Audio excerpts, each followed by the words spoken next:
నమస్తే, welcome to వ్యూహం media. నేను మీ అజిత్. మనకు హైదరాబాద్ అంటే ట్యాంక్ బండ్ గుర్తొస్తుంది ఫస్ట్ ఎవరికైనా సరే. ట్యాంక్ బండ్ అనగానే ట్యాంక్ బండ్ శివ గుర్తొస్తాడు. ఎందుకంటే ట్యాంక్ బండ్ చుట్టూ పరిసర ప్రాంతాల్లో ఎవరిని అడినా కూడా ట్యాంక్ బండ్ శివ అంటే కూడా ప్రతి ఒక్కరి నోట కూడా ఆ అన్న పేరు వినబడుతూనే ఉంటుంది. దానికి కారణం వచ్చేసి ట్యాంక్ బండ్లో ఎలాంటి వారైనా సరే, ఒక జంతువు పడినటువంటి సందర్భం అయినా సరే, ఒక మనిషి ప్రాణాలు తీసుకోవాలని లేకపోతే అకస్మాత్తుగా ఎవరైనా జారిపడ్డటువంటి సందర్భం ఉన్నా కూడా ఈ శివన్న ముందుండడం, వాళ్ళ ప్రాణాలకు తెగించి మరి వాళ్ళని కాపాడడం చాలా సంవత్సరాల నుంచి శివన్న చేస్తూనే ఉన్నాడు. అలాంటి ఈ ట్యాంక్ బండ్ శివన్నకు తెలంగాణ రాష్ట్ర ప్రభుత్వం గుర్తించి సీఎం రేవంత్ రెడ్డి గారు స్వయంగా పిలుపునిచ్చి వారికి 5 లక్షల చెక్కును అందజేశారు. అలాగే వాళ్ళ అబ్బాయికి కూడా జాబ్ని ప్రకటించడం జరిగింది. అసలు ఒకసారి ఎలా పిలుపు వచ్చింది, రేవంత్ రెడ్డి గారు ఎవరి ద్వారా పిలుపునిచ్చారు ఒకసారి అన్న మాటలోనే అడిగి తెలుసుకుందాం. అన్న మనతో పాటు ఉన్నారు. ప్రస్తుతం మనం ట్యాంక్ బండ్ పరిసరంలోనే ఉన్నాం. అన్న నమస్తే. అన్న సార్ నమస్తే సార్. అన్న ఏంటి మొత్తం వార్తలు వస్తూ ఉన్నాయి, ట్యాంక్ బండ్ శివన్న గారికి సీఎం రేవంత్ రెడ్డి చేతుల మీదుగా చెక్ అందింది, అలాగే ఒక ఉద్యోగం కూడా వచ్చిందని వినబడుతుంది. ఏం జరిగిందన్న అసలు? సార్ నా పేరు ట్యాంక్ బండ్ శివ. నేను 27 సంవత్సరాల నుంచి నేను డెడ్ బాడీలు తీస్తున్నా. అంటే డెడ్ బాడీ తీయడం అంటే కాదు, ప్రాణాలు కాపాడుతున్నాను. ఈ చెరువుకు ఒక వాచ్మెన్ రూపంలో, ఒక సెక్యూరిటీ అనుకోవచ్చు, ఎట్లనే అనుకోవచ్చు. నేను ఒక సేవకుడిగా ఈ పని చేస్తున్నా. ఈ పనికి నా ఒక కష్టాన్ని తెలంగాణ రాష్ట్ర ప్రభుత్వం గుర్తుపట్టి శివకి ఎందుకు ఇంకా సరైన ఆప్షన్ దొరకట్లేదు, అసలు ఏం జరుగుతుంది, గత ప్రభుత్వం ఏమి ఇచ్చింది, ఇప్పుడు మనం వచ్చి మనం చేద్దాం అనేది సోషల్ మీడియా ద్వారా మా బాబు చేసే వర్క్ కావచ్చు, మా భార్య చేసే కావచ్చు, నేను చేసే కావచ్చు, ఏంటంటే మేము ఏదైనా క్షణాలు అంటే టైంపాస్ చేసే పని మనకి ఇష్టం లేదు, నాకు ఇష్టం లేదు ముఖ్యంగా. ఎందుకంటే ఏదైనా పని అంటే మంచి జరిగినా సంతోషమే, చెడు జరిగిందంటే దాన్ని ఇమీడియట్గా దానికి తీర్పు రావాలి. అలా మేము డెడ్ బాడీలు ఎవరైనా సూసైడ్ చేసుకున్నప్పుడు దూకి తీయడము, మేము లేని పక్షాన కావచ్చు, వేరే వేరే లొకేషన్లో పడిపోయినప్పుడు ఆ మృతదేహాలు తీయడం, అట్లా నేను 27 సంవత్సరాల నుంచి 141 మందిని ప్రాణాలతో కాపాడినా. ప్రభుత్వం నేను ఏం కోరుకున్నా అంటే అప్పుడు మీడియా మిత్రుల ద్వారా ప్రజలందరినీ మన తెలంగాణ రాష్ట్రం గుర్తుపట్టాలి సార్, మేము ఇన్ని సంవత్సరాలు ఇంత పని చేస్తున్నాం, మరి మాకు ఏదైనా చూపించండి అంటే రేవంత్ రెడ్డి గారి భార్య మా వీడియోలు చూసి తను చెల్లించి మా పట్ల మా కుటుంబానికి ఆదుకోమని చెప్పేసి రేవంత్ రెడ్డి సార్ చెప్పడంతో సార్ గుర్తించడం జరిగింది. అలాగే అదే మూమెంట్లోనే బ్రహ్మానందం గారిని కలవడము, అర్జున్ సార్ని కలవడము, ఆ మూడు వాళ్ళు మాకు 1 లక్ష రూపాయలు ఇవ్వడము.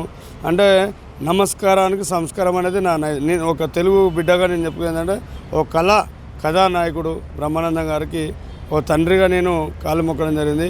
తను తిరిగి నాకు కాలు మొక్కడం జరిగింది.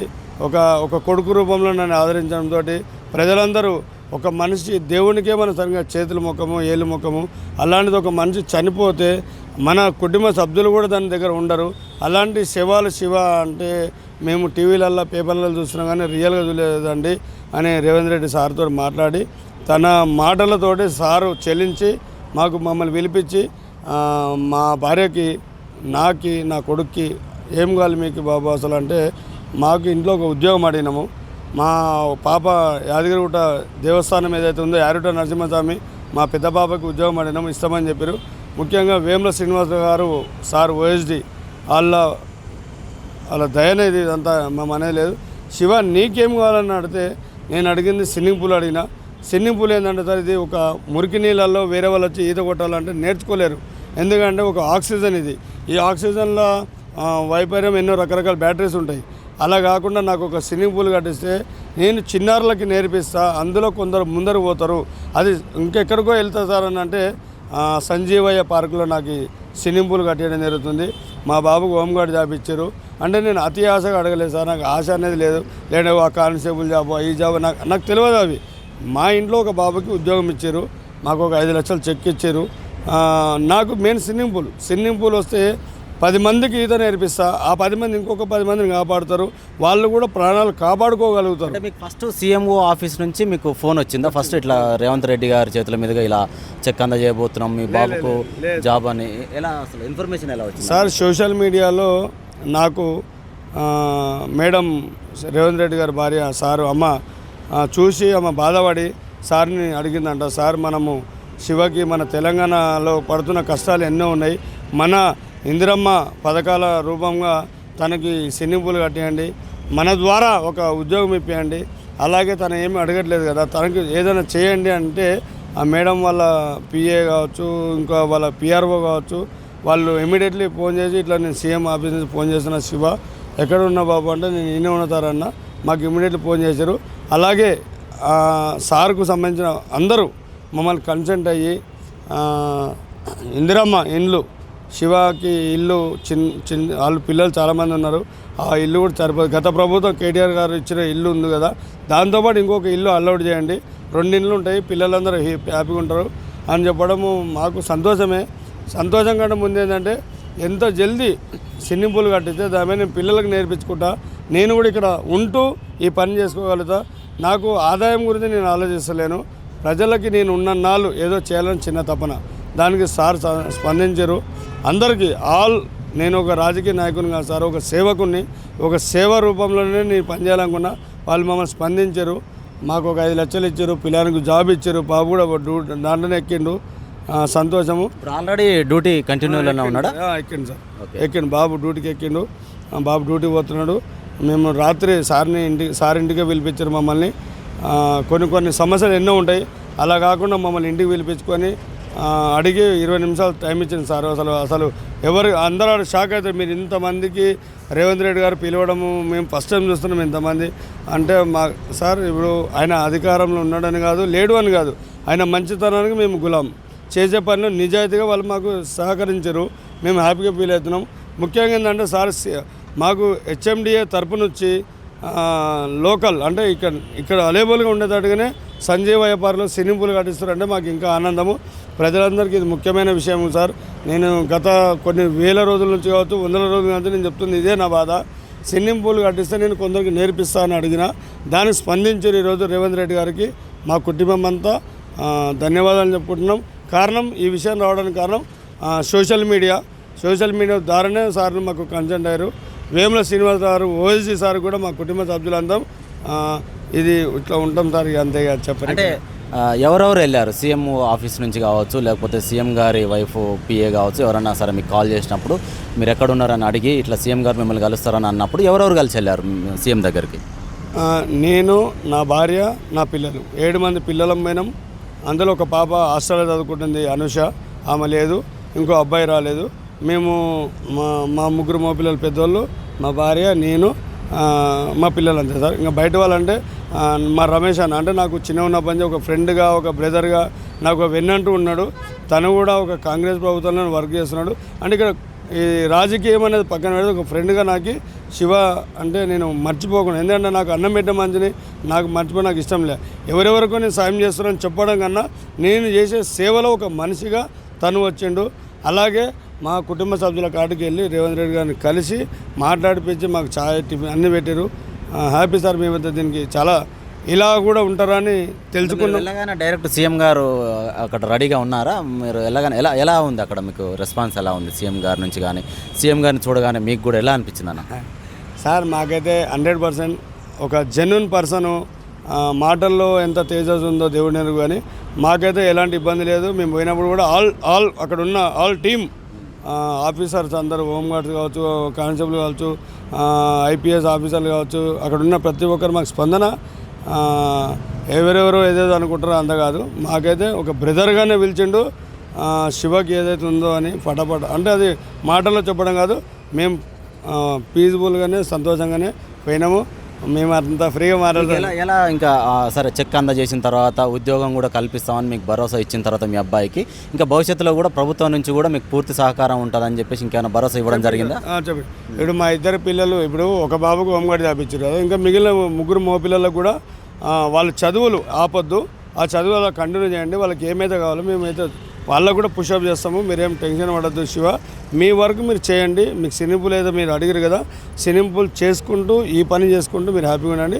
బాబుకు హోంగార్డ్ జాబ్ వచ్చింది కదా, తను కూడా మీ కుటుంబాన్ని కాపాడుకుంటాడు, మీకేం భయం లేదు. ఆర్థికంగా ఏ అవసరం వచ్చినా కూడా మేము ఉన్నామని చెప్పిండు. ఈ ఆడపిల్లలు 3 ఉన్నారు కదా, అందులో ఒక పెద్ద పాపకి యాదగిరి గుట్టకాడ అంటే ఆ లోకల్లోనే ఏదో లడ్డూల కౌంటర్ల కన్నా ఏదో దగ్గర చిన్న ఉద్యోగం అంటే ఆమెకు ఉపాధిగా ఉండేటట్టుగా ఇస్తామని చెప్పారు. ఇంకా 2 ఆడపిల్లలు చదువుకుంటారు కదా, వాళ్ళకు కూడా పుషప్ చేయండి, మేము ఉన్నామని హామీ ఇచ్చింది. ఓకే, అంటే ఇప్పుడు మీకు మొత్తం ఎంతమంది అన్న పిల్లలు? నాకు 3 ఆడపిల్లలు, 4 మగ పిల్లలు. ఓకే, అంటే పూర్తిగా మీకు ప్రభుత్వం నుంచి సహకారం ఖచ్చితంగా అందిస్తాము అని చెప్పేసి మీకు భరోసా ఇచ్చారు అయితే సీఎం రేవంత్ రెడ్డి గారు. అంటే ఇప్పుడు ముఖ్యంగా ఏంటంటే నిన్న మీరు సీఎంని కలిశారు, చెక్ తీసుకున్నారు, ఉద్యోగం కల్పిస్తాం, భవిష్యత్తులో కూడా సపోర్ట్ ఇస్తామని చెప్పారు. కాబట్టి ఇంకా మీరు రేవంత్ రెడ్డి గారికి కావచ్చు, ఈ కాంగ్రెస్ ప్రభుత్వానికి కావచ్చు, మీరు ఏం చెప్పదలుచుకున్నారు? అందరూ బాగుండాలి, అందులో మనం అందరం ఉండాలి. ఇది మెయిన్. ఎవరో వచ్చారు, ఎవరో ఏదో అన్నారు అనేది కాదు. ఏదైనా జరగాలన్నా కొద్దిగా టైం పడుతుంది. ఆ టైంని ఓపికతోటి వింటే దానికి అర్థం ఉంటుంది. ఆవేశంతో ఏది పడితే అది మాట్లాడితే దానికి అర్థం ఉంటుంది. ఎవరైనా సరే. ఎందుకంటే నేను కేటీఆర్ గారు కూడా నాకు సహకరించరు. నేను ఇటు అటు అని కాదు, నేను ఒక సేవకుడిగా మాట్లాడుతున్నా. నాకు వీటి మీద నాకు అవగాహన లేదు. కానీ అందరూ ఒకటే. నాకు ఇటు రేవంత్ అన్న ఎంత ఇష్టమో అటు కేటీఆర్ అన్న కూడా నాకు అంత ఇష్టము. వాళ్ళు చేసిన సహాయం మేము పొందుతున్నాం కాబట్టి ప్రజలందరికీ ఏదైతే కావాలో వాళ్ళు చేస్తారనే నమ్మకము నేను చూశాను. అలాగే అందరిని ఆదుకోవాలని ఈ మీడియా ద్వారానే చెప్తున్నా. ప్రతి ఒక్కరికి ఏదైతే హామీలు వాళ్ళు ఇచ్చిన హామీలు అంటే సమయం పడుతుంది, దాన్ని ఎదురు చూస్తే అన్ని సరిదిద్దుకుంటాను నేను అనుకుంటున్నా. ఆయన కూడా కదా అంటున్నా ఇక అవుతుంది. ఓకే, మనతో పాటు ఇప్పుడు శివన్న మాటల్లో మీరు విన్నారు కదా, నిన్న ఫ్యామిలీతో మొత్తం కలిసి సీఎం రేవంత్ రెడ్డి గారి ఇంటికి వెళ్ళడం జరిగింది, మేడంని కలవడం జరిగింది, రేవంత్ రెడ్డి గారిని కూడా కలవడం జరిగింది కదా. ఒకసారి శివన్న వైఫ్ కూడా ఇక్కడే ఉన్నారు, ఒక 2 మాటలు తనని కూడా పలకరించే ప్రయత్నం చేద్దాం. ఎలా అనిపించింది? నిన్న శివన్న కావచ్చు, మీరు కావచ్చు, పిల్లలు అక్కడికి వెళ్ళారు, అక్కడికి వెళ్ళిన తర్వాత సీఎం గారిని చూసిన తర్వాత మీకు భరోసా కల్పించడం కావచ్చు, ఇదంతా చూస్తే మీకు ఎట్లా అనిపించింది? ఒక పుట్టినింటి ఆడపిల్ల లెక్కలో మమ్మల్ని ఆహ్వానించింది అంటే చాలా హ్యాపీగానే ఉంది. ఎందుకంటే మేము సీఎం దగ్గరకు పోవడము, మాకు మమ్మల్ని రోడ్డు మీద ఉన్న వాళ్ళు మమ్మల్ని ఆదుకోవడము, వాళ్ళకు మంచి మనసు. అంటే జనరల్గా ఏంటంటే మామూలుగా మనం ఒక కాలనీలో ఉన్నటువంటి కార్పొరేటర్ని కలవాలన్నా, ఎమ్మెల్యేని కలవాలన్నా, ఎంపీని కలవాలన్నా కూడా 10 రోజులు పడుతుంది, నెల పడుతుంది. అలాంటి ఈ పరిస్థితులలో డైరెక్ట్ సీఎం గారి దగ్గరికి మీరు వెళ్ళడం, ఒక కుటుంబ సమేతంగా వెళ్ళడం అంటే మీరు ఎప్పుడైనా మీ ఇలాంటి ఫేస్ చేశారా? ఎమ్మెల్యేని కలవాలన్నా కొంత టైం పడుతుంది, ఎంపీని కలవాలన్నా కొంత టైం పడుతుంది. అలాంటిది సీఎం గారి దగ్గరికి మేము డైరెక్ట్ వెళ్ళగలిగాము, మాకు చాలా హ్యాపీగా ఉంది అని మీరు ఎలా అనుకున్నారు? మేము ఎప్పుడూ ఏడికి పోలేదన్నా, కానీ మమ్మల్ని డైరెక్ట్ చాలామంది అంటున్నారు. ఇప్పుడు పక్కలో ఉన్న వాళ్ళు, వచ్చేవాళ్ళు, పోయేవాళ్ళు, మేము ఇక్కడ ఉంటాం కదా, వాకింగ్కి వచ్చిన వాళ్ళు కూడా అంటారు సీఎంని కలవాలంటే మాకు 10 రోజులు 20 రోజులు పడుతుంది, మీరు ఎంత తొందరగా పోయారు, దేనివల్ల ఎట్లా అంటే అది నా భర్త చేసే సేవ. ఆ సేవ మా బాధలు మేము బయట విన్నపించుకున్నాం కాబట్టి నేను ఒక ఆడపిల్లగా నా భర్త, నేను, నా పిల్లలు రోడ్డు మీద బతుక్కుంటా మా బాధలు మేము మీ మీడియా మిత్రులకు విన్నపించుకున్నాం కాబట్టి ఒక ఆడపిల్ల మాకు ఒక అమ్మలాకల మా బాధను అర్థం చేసుకొని అమ్మ తర్వాత నాకు అమ్మనే మేడం మమ్మల్ని చూసి స్పందించడము, సార్కి చెప్పడము, మమ్మల్ని ఆన్ స్పాట్గా సార్ మమ్మల్ని కన్సల్ట్ కావడము, మాకు ఫోన్ చేయడము చాలా హ్యాపీగా ఉంది. అంటే మీరు ఎప్పుడైనా చెప్పారా ఇన్ని సంవత్సరాల నుంచి మనకెందుకు ఈ రిస్క్? అంత పెద్ద ట్యాంక్ బండ్ అంటే చిన్నది కాదు, అది కొన్ని వేల ఎకరాల్లో ఉన్నటువంటిది, దాంట్లో దూకడం, వేరే వాళ్ళ ప్రాణాలు కాపాడడం మంచి విషయమే, కాకపోతే మనకు పిల్లలు ఉన్నారు, కుటుంబం ఉంది, మీరు కొంచెం ఎక్కువ రిస్క్ చేస్తున్నారు అని చెప్పేసి మీరు ఎప్పుడైనా ఇలాంటి గతంలో ఎప్పుడైనా మీరు చెప్పడం జరిగిందా శివన్నకి? చెప్పడం అంటే అన్న ఒక్క మాట చెప్తా, నేను నా భర్తకు చెప్పాల్సిన మాట అది కరెక్టే. ఆడపిల్ల పిల్లల్ని అర్థం మన సంసారం అని స్వార్థం కోసం పోతాం చూసినామా, అది ఆడపిల్లకు ఉండాల్సిందే. కానీ ఒకరు కండ్ల ముందర ఒక మనిషి బాధలో ఉంది అని అంటే చూసుకుంటూ పోవడం అది మానవత్వం ఉన్న మనిషి కాదు. నేను నేర్చుకున్నది అది, నాకు నా భర్త నేర్పించింది అది, నేను ఈ రోడ్డు మీద నేర్చుకునేది అది. కండ్ల ముందర ఒక మనిషి బాధలో ఉంటే మనం చూసుకుంటూ ఉండడం అది తప్పు. నేను నేర్చుకున్నా. అది చూసిన తర్వాత ఆ మాట అనాలంటే కూడా నాకు అనిపించలేదు, అనను కూడా ఎప్పుడు. మేము చేసే సేవ చనిపోయిన మనిషిని మన ఇంట్లో వాళ్ళు కూడా ఎవరు ముట్టుకోరు. అది ఎందుకు ముట్టుకోరు నాకు మాత్రం తెలియదు అది, కానీ నేను ముట్టుకుంటున్నా. చాలా పెద్ద మనుషులు చెప్పారు ఇది శివుని ఆజ్ఞ ఉంటేనే మీరు చేయగలుగుతారని అనే మాటలు నేను కొన్ని నాకు చెప్పిన పెద్ద మనుషులు చెప్పిన మాటలు విని నా భర్త చేసే సేవ మంచిదే అని చెప్పి నేను కూడా కంటిన్యూ చేస్తున్నా. ఆయనకు ఏ రోజు నేను పిల్లల కోసము ఏదో చిన్నగా ఆలోచించడము ఉంటుందేమో, కానీ ఇది సేవ ఆపాలని మాత్రం నేను ఏ రోజు చెప్పలేదు. మనం చేసేది నలుగురికి ఉపయోగపడేది. ఇప్పుడు మనము ఒక మనిషిని కాపాడినాం, తన వెనకాల ఎంతోమంది ఉన్నారు, వాళ్ళ కుటుంబం ఉంది, ఆ కుటుంబం సంతోషపడుతుంది, ఆ సంతోషమే మనకు ఆశీస్సులు కావచ్చు. అంటే ఇప్పుడు మీరు చెప్పిన దాన్ని బట్టి శివన్నకు మీరు ప్రతి దాంట్లో తోడున్నారు, ఆయన చేసే సహాయంలో కూడా ముందున్నారు, ఎక్కడ కూడా మీరు ఏంటంటే ఒక మానవత్వం చాటుకున్నారు అనేది అర్థమవుతుంది. ఇప్పుడు శివ ఆజ్ఞ ప్రకారమే ఇంతమంది ప్రాణాలను కాపాడాడు, దాంట్లో నా భాగం కూడా ఉంది. నేను ఏంటంటే సపోర్ట్ ఇవ్వడం, నా పిల్లల భవిష్యత్తు గురించి కూడా కావచ్చు, నలుగురికి సహాయం చేయడం, ఉన్న దాంట్లో సహాయం చేయడం, ప్రాణాలు కాపాడడం మా ఆయన చేసింది మంచి పని అని అన్నారు కాబట్టి ఇదంతా దేవుడు గుర్తించి మీకు ఒక సీఎం రేవంత్ రెడ్డి గారి చేతుల మీదుగా ఈ అవకాశం వచ్చిందని అనుకోవచ్చా? ఖచ్చితంగా ఖచ్చితంగా మేము ముమ్మాటికి 100%. ఇప్పుడు మేము ఊహించలేను, ఎందుకంటే మేము చాలామంది వస్తుంటారు పోతుంటారు చెప్పేవాళ్ళు. ఈ మధ్యన సోషల్ మీడియా అనేది పెద్దగా ఉంది. పెద్ద అంటే ఎప్పటిదప్పుడే అనుక్షణం చీమైన శివనాకు లేనిదే కుట్టదని ఎట్లాంటి స్పీడ్ ఉందో ఇక్కడ కళ్ళ ఎదురుగా ఏం జరుగుతుందో అలా కనబడుతుంది. రేవంత్ రెడ్డి గారు అక్షరాల కట్టమైసమ్మ ఆశీస్సులు తీసుకొని సీఎం అయిన మరుక్షణం ప్రజలకు ఏదో చేయాలనే తపనతో ఆయన పోరాడుతున్నాడు. ఆయన వెనకాల ఎంతమంది ఏమనుకున్నారో ఎవరో మనకైతే తెలియదు, మనం చూసేలేదు. మా పని శవాలు తీయడమే.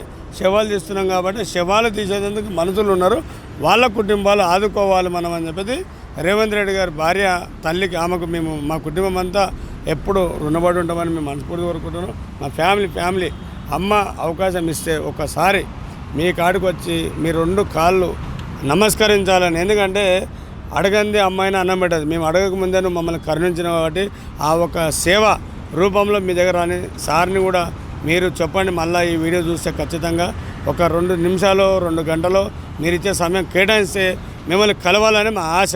ఎందుకంటే మేము ఏదో ఇచ్చిరని కాదు, మేము మంచితనానికి మేము రుణపడి ఉంటాం అనేది మా కుటుంబం చెప్పుకుంటుంది.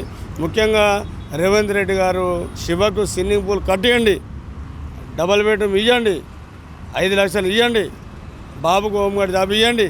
నేను అనుకోలేదు అసలు ఇంత స్పీడ్గా అవుతుందని. రాత్రులు పగుళ్ళు వాళ్ళు పడ్డ కష్టము మామూలు ఎంత లేదన్నా. వాళ్ళు చెప్తుంటే మాకే కళ్ళు చెదురుతున్నాయి.